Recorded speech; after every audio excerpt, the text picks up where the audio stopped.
Raising capital isn't just for startup companies. There are many reasons why an established business may need additional funds, and there are plenty of ways to raise that money. Catarina Von Maydell works at the Innovation Synergy Center in Markham. She's an expert in getting companies investment ready.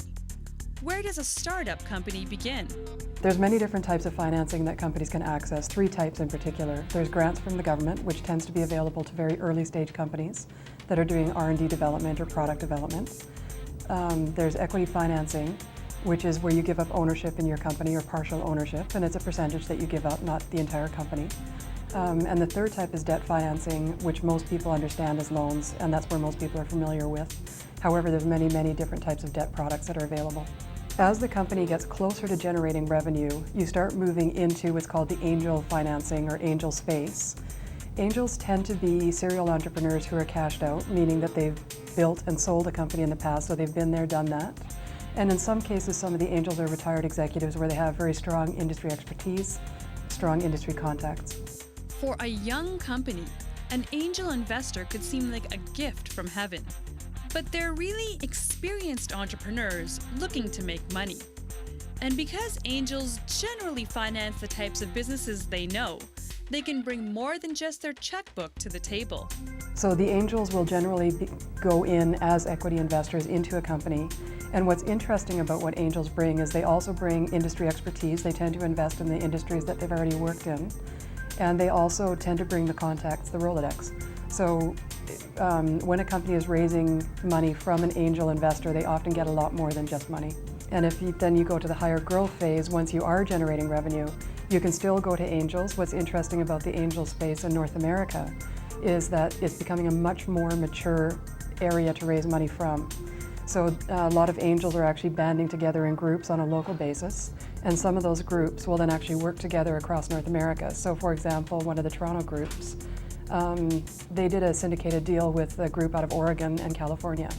And there's many different things like that going on now. That's really starting to happen, but it's some pretty impressive deals that are happening. Only after a company starts showing revenue can it seriously consider seeking venture capitalists. Most venture capital comes from a group of wealthy investors, investment banks, and other financial institutions. And again, will give you money in exchange for shares of your business. A more established company may also have the option of debt financing. Another way to raise capital, and a goal of many businesses, is selling the business itself. There's also obviously debt opportunities once the company gets beyond a certain revenue generation level, where they can get different types of debt from banks, different types of debt from the Business Development Bank of Canada, a number of different options like that. And eventually they can go to a merger and acquisition where somebody buys them out.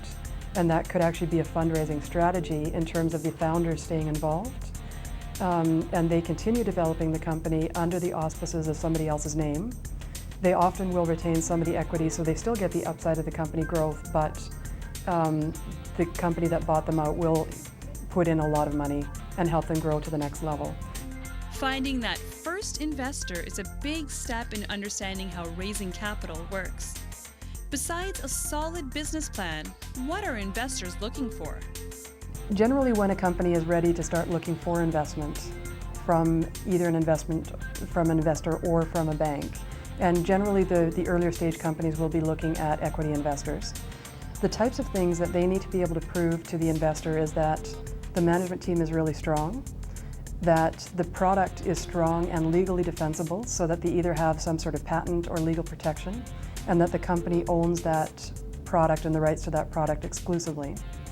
And finally, they need to have a really good market opportunity. So going to the management, a lot of times founders will be individuals starting the company. Maybe they have 1 or 2 other partners, but generally it's a very limited number of people that are running the company. It's not essential that they be able to cover off all of the functional aspects of business. However, they need to be able to cover off the key elements, which is leadership and vision, which is financial acumen to some extent, and the ability to actually sell the product and grow the product and produce the product and scale all of that production as the company grows. Those are the 3 main capabilities that need to be present. And the last point any investor needs to see is a large opportunity. There's a lot of different numbers that are used to quantify what a large market opportunity is. The lowest number is $10 million of market opportunity. So you have to be able to generate $10 million minimum of revenue once you get to maturity.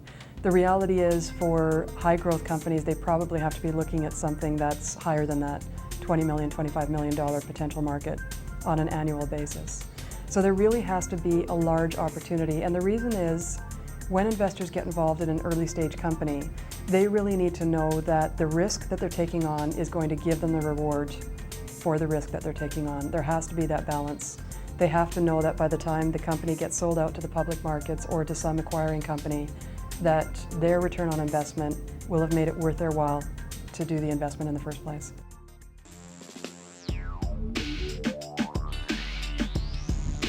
Big Fish Video Productions.